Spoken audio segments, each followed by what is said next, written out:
जी, बिल्कुल आएगा। अगर आप सकारात्मक राजनीति के साथ आते हैं, तो बिहार को एक सकारात्मक राजनीति के सकारात्मक नेतृत्व का ज़रूरत है और इस बार जनसुराज आएगा। आपको क्या उम्मीद है? आपको क्या उम्मीद है इसमें? देखिए, मुझे उम्मीद है कि बक्सर मेरे लिए हमेशा बक्सर प्रथम ही रहेगा और बक्सर प्रथम को लेकर के मैं आगे बढ़ रहा हूँ।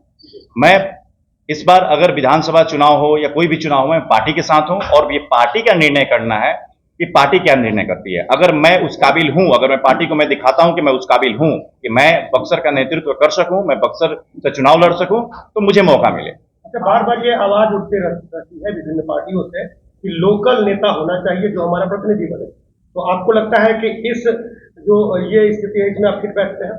जी बिल्कुल, लोकल नेता होना चाहिए ताकि मैं यहाँ के हर चीज से मैं रूबरू हूं, मैं हर चीज पे मेरा ध्यान है, मैं हर चीज को देखते आ रहा हूं, तो लोकल नेता तो बिल्कुल होना चाहिए। रालोसपा में होते हुए मैं आज त्यागपत्र दे रहा हूं। ऑलरेडी मैं रालोसपा पार्टी भी नहीं है। आज अगर सही बात बोले तो रालोसपा पार्टी है कहां? रालोसपा ने विलय कर लिया, तो जब पार्टी नहीं है तो मैं त्यागपत्र देने का भी कोई सवाल नहीं होता है। मैं आज घोषणा कर रहा हूं कि मेरा उपेंद्र कुशवाहा और रालोसपा पार्टी से कोई संबंध नहीं है। मैं अब जनसुराज के साथ आगे का सफर तय करूंगा। अच्छा, ये जो पार्टी से छोड़ने वाली बात है, कल कांग्रेस से कुछ लोगों ने छोड़ा, आज आपने छोड़ा, तो क्या लगता है कि सभी अगर जनसुराज की तरफ रुख करेंगे तो उनका भी सारा कुछ इसी तरह, तो कैसे मौका मिल पाएगा? फिर कितने लोगों को मौका मिल? मैं इस चीज के लिए मैंने पहले ही क्लियर कर दिया कि मैं अगर उस काबिल हूं तो मुझे मौका मिले, मैं अगर काबिल नहीं हूं तो मुझे मौका भी नहीं चाहिए। मैं आगे मैं तैयारी करूंगा। मैं इस चीज में विश्वास रखता हूं कि मुझे जबरदस्ती किसी चीज को मैं नहीं खींचना चाहूंगा अपनी तरफ। मैं अगर उस काबिल हूं, पार्टी को अगर दिखाऊंगा, अगर यहाँ के लोग, अगर जनता अगर यहाँ की बोलती है कि मैं यहाँ का नेतृत्व करूंगा, मैं यहाँ का नेतृत्व मेरे जैसा नेतृत्व करता होना चाहिए, तो फिर मुझे मौका मिले। अच्छा, मान लेते हैं कि आपको अगर टिकट मिल गया विधायक के लिए, तो क्या प्रमुख ऐसे मुद्दे होंगे जिनको लेकर आप चुनाव लड़ेंगे और चुनाव जीतने के बाद उन समस्याओं को या उन चीजों को दुरुस्त करने का प्रयास करेंगे? देखिए, सबसे पहला चीज है बक्सर का जो मुद्दा है, बक्सर प्रथम को मैं ऑलरेडी लेके चल रहा हूं। मैं चुनाव लड़ूं ना लड़ूं ये कोई मुद्दा नहीं है। मैं बक्सर के लिए काम करता आ रहा हूं, अभी काम कर रहा हूं। अगर कई लोग देख भी रहे होंगे इस चीज को, आप अनजान नहीं होंगे इस चीज से, मैं बक्सर के लिए हमेशा काम करता रहा हूं। अब भी मैं अगर चुनाव लड़ता हूं या अगर मैं चुनाव जीतता हूं तो मेरा जो मुद्दा है, सबसे पहला चीज है शिक्षा। अगर शिक्षा अगर सही हो तो हमारी जो नेक्स्ट जनरेशन भी हमारी अच्छी होती है। अगर शिक्षा अगर सही नहीं है, अगर आज हमें सब कुछ दे दिया जाए लेकिन हम एडुकेटेड नहीं होते हैं, अगर हमारे पास अच्छी शिक्षा नहीं है, तो हो सकता है कि हमारे पास बहुत सारे पैसे हो जाए लेकिन हम उस पैसे को संभाल कब तक से पाएंगे? नेक्स्ट जनरेशन उसको खराब करेगी। इसलिए एजुकेशन जो चीज है, एजुकेशन हमारा मुख्य चीज है कि एजुकेशन में, और एजुकेशन इस स्तर पे होना चाहिए कि प्राइवेट स्कूल से बेटर हमारे गवर्नमेंट स्कूल होने चाहिए, ताकि जो लोग एफर्ड नहीं करते हैं, जो गरीब लोग हैं, जो एफर्ड नहीं कर सकते हैं प्राइवेट स्कूल में एजुकेशन, तो वो कम से कम गवर्नमेंट स्कूल में अच्छे एजुकेशन पा सके। और दूसरी चीज है कि हेल्थ, जो हेल्थ का जो सिस्टम है, आप देख लीजिए कि यहां पे अगर गवर्नमेंट स्कूल को तो गवर्नमेंट हॉस्पिटल को तो रेफरल हॉस्पिटल का नाम दे दिया गया है, तो वहां पे आप जाइए तो आपको मिलता क्या है?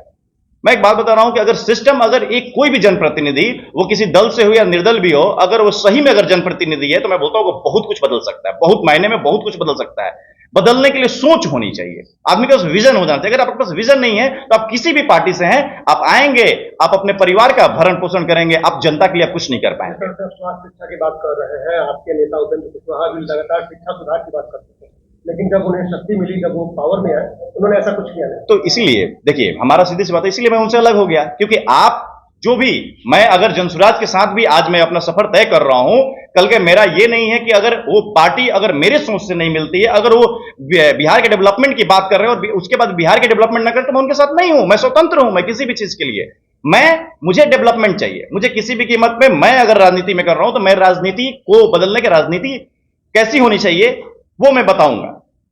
अच्छा, जिस तरह से आप दावेदारी कर रहे हैं, इस तरह से कहा जाए टिकट के लिए, और कल कांग्रेस के जिला उपाध्यक्ष रहे बजरंग मिश्र ने बयान दिया है कि जो लोग टिकट की आस से किसी पार्टी को ज्वाइन करते हैं वो दलाल होते हैं।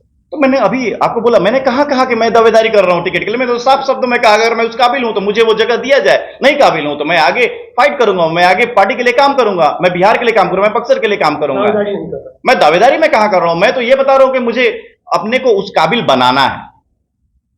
आपके सामने कई विकल्प थे ढूंढने के लिए, तो आप दाग क्यों जा रहे हैं? अच्छा, मैं कौन से विकल्प की बात करूं जिनके ऊपर ऑलरेडी दाग है? मैं बीजेपी की बात करूं कि मैं कांग्रेस की बात करूं? या फिर मैं और किसी दल की बात करूं या आरजेडी की बात करूं, वो सारे लोग कहीं ना कहीं सत्ता में रहे, लेकिन उन लोगों ने किया क्या? एक ऐसा चीज, एक नई उम्मीद की बात करते हैं, और मैं नई उम्मीद की ही के साथ ही मैं चल रहा हूं। एक उम्मीद है मुझे कि जनसुराज ने जो अपना संविधान या जो भी कुछ भी कॉन्स्टिट्यूशन, पार्टी के कॉन्स्टिट्यूशन में जो चीज है, तो बिहार के लिए एक नई चीज होगी ये। बिहार में तो जाति का मुद्दा सबसे ज्यादा चरम पर आता है। तो जाति का मुद्दा तो चरम पे रहता है, लेकिन कहीं ना कहीं लोग तो बदलेंगे ना, लोगों को भी समझ में आएगा ना। हमें जरूरत है उन लोगों को बदलने की। आप देख लीजिए कि काफी लोग जनसुराज से जुड़ रहे हैं, तो हमें बदलने की जरूरत है। हमें अपना माइंडसेट, जब आप जैसे लोग अगर ऐसा सवाल करेंगे कि जातिगत ही राजनीति होती है, तो फिर कभी भी राजनीति नहीं बदलेगी। हमें और आपको बदलने की जरूरत है कि हम इस चीज से बाहर आए और इस बार हम एक बिहार को एक नई दिशा दें। जब तक से हम यही बात करेंगे, तब तक से हमें लगता है कि हम इसी में फंसे रहेंगे, बिहार का कोई विकास नहीं होने जा रहा है। फिर इस बार जनसुराज इस चीज को बदलेगा, और जनसुराज पूरी तरीके से तैयारी कर चुका है।